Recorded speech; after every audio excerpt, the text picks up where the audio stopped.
Let's start by placing the components for our Ohm's law simulation in LTspice. First, I place a voltage source. Next, I add a resistor.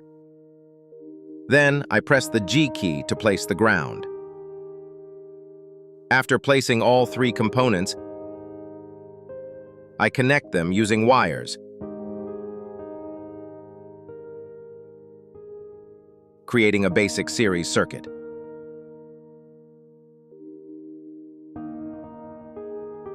Now I assign values.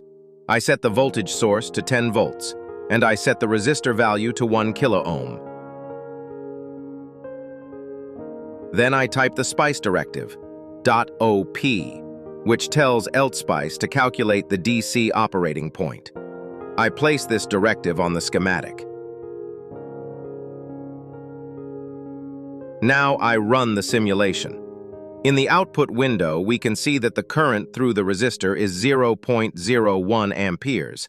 This confirms Ohm's law. Current equals voltage divided by resistance. 10 volts divided by 1000 ohms equals 0.01 amperes. This simple concept is the foundation of all electrical engineering, from power supplies to device charging circuits. Try this yourself in LTspice and keep practicing with more circuits.